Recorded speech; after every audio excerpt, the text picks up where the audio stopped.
Bible అనగా ఏమిటి? Bible అనే పదం బిబ్లస్ అనే గ్రీకు పదం నుండి వచ్చింది.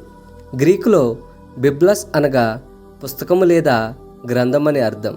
అందుకే తెలుగు బైబిల్ అట్ల మీద ఎంతో చక్కగా పరిశుద్ధ గ్రంథం అని ముద్రించబడింది. ముద్రణ యంత్రం జాన్ గూటెన్బర్గ్ చేత కనుగొన్న పూర్వం చర్మపు కాగితాల మీద సందేశం రాసి పంపేవారు. వాటన్నిటిని కలిపి చుడితే చుట్టవుతుంది, కుడితే గ్రంథమవుతుంది. లూకాసు వార్త 4వ అధ్యాయం 20వ వచనంలో ఆయన గ్రంథము చుట్టి పరిచారకునికిచ్చి కూర్చి అని వ్రాయబడి ఉంటుంది. హెబ్రీకి పత్రిక 10వ అధ్యాయం 7వ వచనంలో అప్పుడు నేను గ్రంథపు చుట్టలో నన్ను గూర్చి వ్రాయబడిన ప్రకారం దేవా నీ చిత్తం నెరవేర్చుటకు ఇదిగో నేను వచ్చి ఉన్నానంటిని అని వ్రాయబడి ఉంటుంది. బైబిల్ అనే పదం యొక్క అర్థం గ్రంథమని తెలియకపోతే అనేక మంది అడిగినప్పుడు దానికి సమాధానం చెప్పలేం. ఎవరైనా మిమ్మల్ని బైబిల్ అనే పదం బైబిల్లో చూపించగలరా అని అడిగినప్పుడు మీరు తెల్లముఖం వేసుకొని చూడక బైబిల్లో ఉందని చెప్పే విధంగా ఉండాలి. బైబిల్ వివరణ. బైబిల్ గ్రంథము 2 భాగములుగా విభజింపబడెను.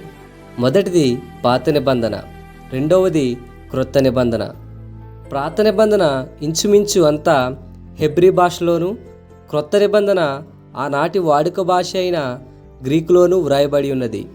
పాత నిబంధన ఒక జనాంగమును ఇశ్రాయేలును గూర్చియు, క్రొత్త నిబంధన ఒక వ్యక్తిని ఇశ్రాయేలీ వంశీయుడైన యేసుక్రీస్తును గూర్చియు చూపించుచున్నవి. అంటే బైబిల్ అంతయు క్రీస్తును చూపించుచున్నది. బైబిల్ గ్రంథ విభజనను చూద్దాం. పాత నిబంధన 4 భాగములుగా విభజింపబడిను. అవి: మొదటిది చట్టం. ఇది ఆదికాండము, నిర్గమాకాండము, లేవియకాండము, సంఖ్యాకాండము, ద్వితీయోపదేశకాండంలో మనం చూస్తాం. అలాగే రెండవది చరిత్ర. ఈ చరిత్ర యెహోషువ, న్యాయాధిపతులు, రూతు, సమూయేలు మొదటి గ్రంథము, సమూయేలు 2వ గ్రంథము, మొదటి రాజుల గ్రంథము, 2వ రాజుల గ్రంథము, మొదటి దినవృత్తాంతములు, 2వ దినవృత్తాంతములు, ఎజ్రా, నెహెమ్యా, ఎస్తేరు ఈ గ్రంథాలలో చరిత్ర చూస్తాం. మూడవది కావ్యము. ఈ కావ్యమును యోబు గ్రంథము, కీర్తనల గ్రంథము, సామెతలు, ప్రసంగి, పరమగీతములు వీటిల్లో చూస్తాం. నాలుగవది ప్రవచనములు. యెషయా గ్రంథము, ఇర్మియా గ్రంథము, విలాపవాక్యములు, యెహెజ్కేల్, దానియేల్, హోషియా, యావేలు, ఆమోసు, ఓబేద్యా, యోనా, మీకా, నహూము, హబకుక్, జెఫన్యా, హగ్గయి, జకర్యా, మలాకీ గ్రంథములలో మనం ప్రవచనములు చూస్తాం. అలాగే క్రొత్త నిబంధన గ్రంథము 4 భాగములుగా విభజింపబడిను. అవి: మొదటిది యేసుక్రీస్తు జీవిత చరిత్ర. ఇది మత్తయి సువార్త, మార్కు సువార్త, లూకా సువార్త, యోహాను సువార్తలో చూస్తాం. రెండవది సంఘ చరిత్ర, అపోస్తుల కార్యంలో చూస్తాం. మూడవది నీతిబోధ పత్రికలు. ఇవి అపోస్తుడైన పౌలు రోమీయులకు రాసిన పత్రిక, కొరింథీయులకు రాసిన మొదటి పత్రిక, కొరింథీయులకు రాసిన 2వ పత్రిక, గలతీయులకు రాసిన పత్రిక, ఎఫెసీయులకు రాసిన పత్రిక, ఫిలిప్పీయులకు రాసిన పత్రిక, కొలస్సీయులకు రాసిన పత్రిక, దెస్సలోనిలకు రాసిన మొదటి పత్రిక, దెస్సలోనికు రాసిన 2వ పత్రిక, తిమోతికి రాసిన మొదటి పత్రిక, తిమోతికి రాసిన 2వ పత్రిక, తీతుకు రాసిన పత్రిక, ఫిలెమోనుకు రాసిన పత్రిక, హెబ్రీలకు రాసిన పత్రిక, యాకోబు రాసిన పత్రిక, పేతురు రాసిన మొదటి పత్రిక, పేతురుకు రాసిన 2వ పత్రిక, యోహాను రాసిన మొదటి పత్రిక, యోహాను రాసిన 2వ పత్రిక, యోహానుకు రాసిన 3వ పత్రిక, యూదా రాసిన పత్రిక వీటిలలో నీతిబోధ కోసం మనం చూస్తాం. నాలుగవది అంత్యకాల ప్రవచనములు. యోహాను రాసిన ప్రకటన గ్రంథంలో మనం చూస్తాం. బైబిల్ చదివినప్పుడు ఎవరి సహాయం కావాలి?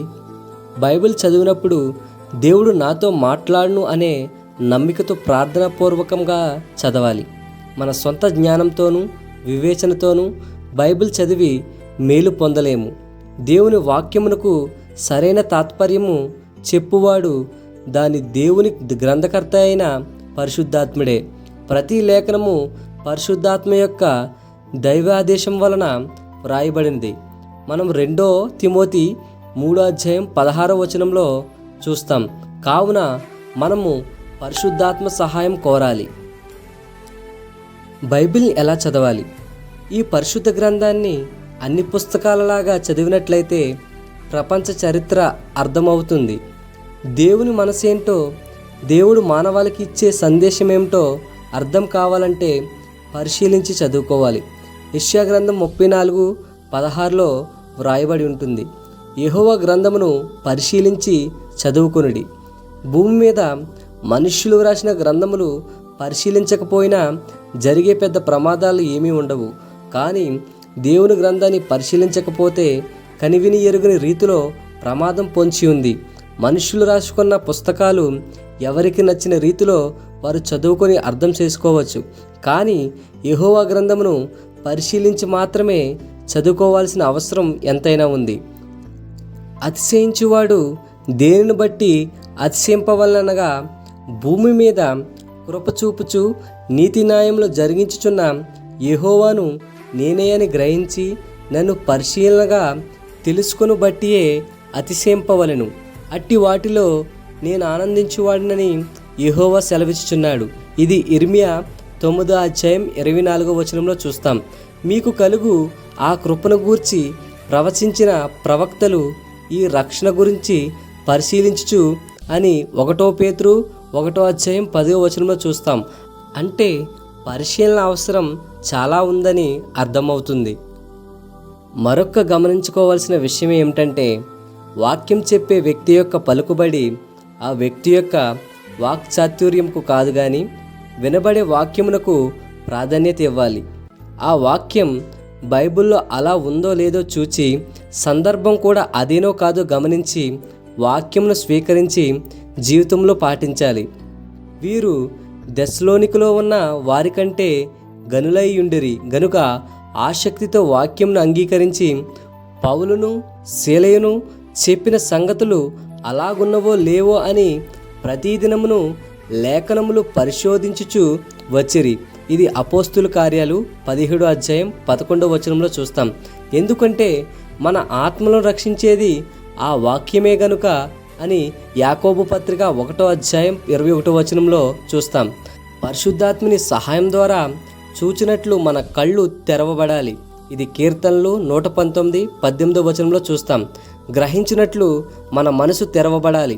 ఇది లూకా సువార్త 24:45 చూస్తాం. అంగీకరించినట్లు మన హృదయం తెరవబడాలి. ఇది అపోస్తుల కార్యములు 16:14 చూస్తాం. నెరవేర్చుకున్నట్లు తండ్రి చేత బోధించబడాలి. ఇది యోహాను సువార్త 6:45 చూస్తాం. అనేకులు ఈనాడు వాక్యంలో తప్పులు పట్టుకొనుటకు బైబిల్ చదువుతున్నారు. వీరందరూ తెలుసుకోవాల్సిన విషయం ఏమిటంటే, దేవుడు తప్పుకు దొరికిపోయేవాడు కాదు. మనిషి తప్పు చేస్తాడు కనుక దొరికిపోతాడు. దేవుడనే పదానికి అర్థం మంచివాడు. అంత మంచి దేవుడు మరియు అందరికీ దేవుని గురించి చెప్పినదే ద బైబిల్. దీన్ని ఎంత ప్రాముఖ్య చరిత్ర ఉందంటే, ముద్రణ యంత్రం కనుగొన్న వెంటనే ముద్రించబడినది తొలి పుస్తకం ద బైబిల్. బైబిల్ని దేవుడు ఎలా రాయించాడు? ముందుగా దేవుడు బైబిల్ని ఎలా రాయించాడో తెలిస్తే ఎలా చదివితే అర్థమవుతుందో తెలుస్తుంది. యెషయా గ్రంథము 28:10 చూస్తే, ఆజ్ఞ వెంబడి ఆజ్ఞ, ఆజ్ఞ వెంబడి ఆజ్ఞ, సూత్రం వెంబడి సూత్రము, సూత్రం వెంబడి సూత్రము, కొంత ఇచ్చట కొంత అచ్చట చెప్పుచున్నాడని వారు అనుకుందరు. అంతేకాకుండా మనిషి ఊహను బట్టి లేఖనం పుట్టలేదని దేవుడు రాయించాడు. ఇది 2 పేతురు 1:20 చూస్తాం. ఒకడు తన ఊహను బట్టి చెప్పుట వలన లేఖనంలో ఏ ప్రవచనము పుట్టదని మొదట గ్రహించుకొనవలెను. బైబిల్ చెప్తుంది శూన్యంలో భూమి వేలాడదీయబడి ఉంది అని. ఇది ఊహించి చెప్పలేదు. అలాగే నక్షత్రాలు కదులుతున్నాయని, మార్గం తప్పి తిరుగు చుక్కలు, ఇది కూడా ఊహించి చెప్పలేదు. ఒక ప్రశ్నకు సమాధానం దొరకలేదని ఊహించి చెప్పకూడదు. నీకు తెలియనంత మాత్రాన అది లేదు కాదు అనకూడదు.